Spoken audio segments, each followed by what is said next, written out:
तो कैथार्टिक्स और लैक्सेटिव्स ये ऐसे शब्द हैं जो हम सब ने कहीं ना कहीं सुने जरूर हैं, पर क्या हम सच में ये जानते हैं कि ये काम कैसे करते हैं और इनमें आखिर फर्क क्या है? चलिए आज इसी को एकदम आसान भाषा में समझते हैं। कभी ऐसा लगा है कि पेट में कुछ भारीपन है, कुछ रुका हुआ सा महसूस हो रहा है? हम में से ज्यादातर लोगों ने कभी ना कभी ये महसूस किया ही है। आज हम इसी पर बात करेंगे और देखेंगे कि इससे राहत दिलाने वाली दवाइयों के पीछे का साइंस क्या है। तो सबसे पहला और सबसे बड़ा सवाल, लैक्सेटिव और कैथार्टिक में आखिर फर्क क्या है? देखिए बात बहुत सीधी सी है, सारा का सारा खेल इनकी ताकत का है, इनकी स्ट्रेंथ का। एक थोड़ा सौम्य है तो दूसरा कहीं ज्यादा पावरफुल। इसको ना ऐसे समझिए, लैक्सेटिव्स जो होते हैं उनका असर काफी हल्का होता है, मतलब वो धीरे धीरे जेंटली काम करते हैं। और वहीं दूसरी तरफ हैं कैथार्टिक्स, वो तो भाई रॉकेट की तरह हैं, एकदम दमदार, तेज असर, और उनका एक ही मकसद होता है, सिस्टम को पूरी तरह से खाली करना। तो अगर हम साइंटिफिक भाषा में बात करें तो कैथार्टिक्स क्या हैं? ये ऐसी दवाएं हैं जो असल में 3 मेन तरीकों से पेट साफ करने का काम करती हैं। पहला, आंतों की मूवमेंट को बढ़ाकर। दूसरा, शरीर में पानी और इलेक्ट्रोलाइट के बहाव को बदलकर। या फिर तीसरा, स्टूल को सॉफ्ट करके। अच्छा, ये दवाएं सिर्फ एक ही तरीके से काम नहीं करती। इनके पास आप कह सकते हैं राहत देने के 5 अलग-अलग रास्ते हैं, और हर रास्ता एक खास तरह की सिचुएशन के लिए बना है। तो चलिए एक एक करके इन सभी को जानते हैं। ये स्लाइड हमारे लिए एक तरह का रोड मैप है। हम इन 5 क्लासेस को देखेंगे: bulk forming, osmotic, stimulant, stool softeners और ल्यूब्रिकेंट्स। शुरुआत उन 2 से करते हैं जो पानी की ताकत का इस्तेमाल करते हैं। तो जो पहली 2 कैटेगरीज हैं उनकी स्ट्रैटेजी काफी मिलती जुलती है। दोनों ही पानी की पावर का इस्तेमाल करती हैं, लेकिन उनके तरीके अलग अलग हैं। एक स्पंज की तरह काम करता है तो दूसरा पानी खींचने वाले चुंबक की तरह। तो पहला टाइप है बल्क फॉर्मिंग कैथार्टिक्स, और इसे समझने के लिए सबसे बढ़िया शब्द है स्पंज। ये एनालॉजी एकदम परफेक्ट है, क्योंकि ये दवाएं बिल्कुल एक स्पंज की तरह अपने आसपास के पानी को सोख लेती हैं। तो ये स्पंज क्या करते हैं? ये पानी सोखकर स्टूल का साइज और वजन बढ़ा देते हैं, जिससे आंतों पर एक नेचुरल प्रेशर बनता है और वो मूव करने लगती हैं। इसीलिए ये पुरानी कब्ज के लिए बहुत असरदार माने जाते हैं। और हाँ, क्योंकि ये पेट में जाकर फूलते हैं तो ये समझना भी आसान है कि इनसे ब्लोटिंग या गैस जैसे साइड इफेक्ट्स क्यों हो सकते हैं। अब आते हैं हमारी दूसरी क्लास पर, ऑस्मोटिक कैथार्टिक्स यानी पानी का चुंबक। देखिए, ये दवाएं खुद पानी नहीं सोखती, बल्कि ये ऑस्मोसिस के जरिए आंतों के अंदर पानी को खींचती हैं। ये दवाएं पानी को खींचकर आंतों में ही रोक कर रखती हैं, जिससे बहुत तेज और पावरफुल असर होता है।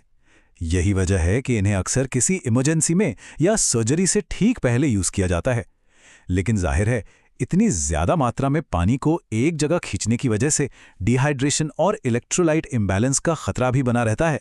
तो पानी का इस्तेमाल करने वाले तरीकों के बाद अब हम बाकी 3 कैटेगरीज पर आते हैं। इनकी स्ट्रैटेजीज बिल्कुल अलग हैं, लेकिन उतनी ही स्मार्ट और असरदार। तीसरी क्लास है स्टिमुलेंट कैथार्टिक्स, या कह लीजिए पर्सनल ट्रेनर। ये नाम इन्हें इसलिए दिया गया है क्योंकि ये दवाएं सीधे आंतों की मसल्स को जाके जगाती हैं, उन्हें स्टिमुलेट करती हैं, मानो उन्हें कह रही हो चलो अब वर्कआउट का टाइम हो गया। ये सीधे आंतों की अंदरूनी परत पर असर करके पेरिस्टाल्सिस को बढ़ा देती हैं। पेरिस्टाल्सिस मतलब वो लहरदार मूवमेंट जिससे खाना सिस्टम में आगे बढ़ता है। लेकिन हाँ, इनका इस्तेमाल सिर्फ शॉर्ट टर्म के लिए ही करना चाहिए। क्यों?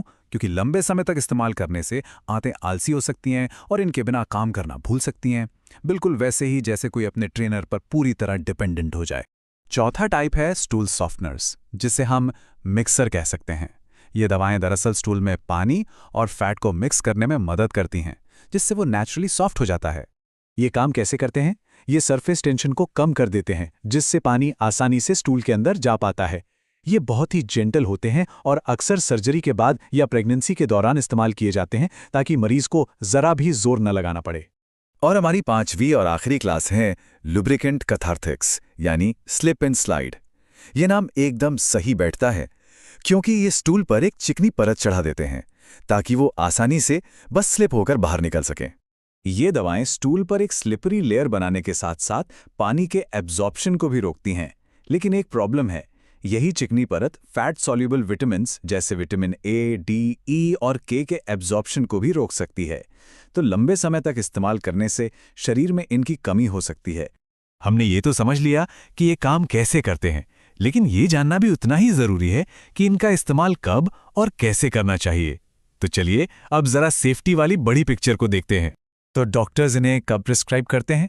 आमतौर पर कब्ज के लिए या फिर किसी बड़ी सर्जरी से पहले आंतों को पूरी तरह तैयार करने के लिए। कुछ खास मामलों में भी इनका इस्तेमाल होता है, जैसे लिवर की बीमारी, हिपैटिक एन्सेफेलोपैथी में, या ऐसी मेडिकल कंडीशंस में जहां मरीज को जोर लगाने से बचाना हो। और ये जानकारी बहुत बहुत ज़रूरी है। कुछ ऐसी स्थितियां हैं जहां इनका इस्तेमाल बिल्कुल भी नहीं करना चाहिए, जैसे कि अगर आंतों में कोई रुकावट हो, पेट में बहुत तेज दर्द हो जिसका कारण पता ना हो, या फिर शरीर में पानी की बहुत ज़्यादा कमी हो। ये सेफ्टी का पहला नियम है जिसे कभी नहीं भूलना चाहिए। तो अंत में एक सवाल, आज हमारे पास तुरंत राहत पाने के लिए इतने सारे विकल्प मौजूद हैं, लेकिन क्या इस चक्कर में हम असली जड़ को ही नज़रअंदाज कर रहे हैं? ये सोचने वाली बात है कि सिर्फ लक्षण का इलाज करने के बजाय क्या हमें समस्या की जड़ तक नहीं जाना चाहिए?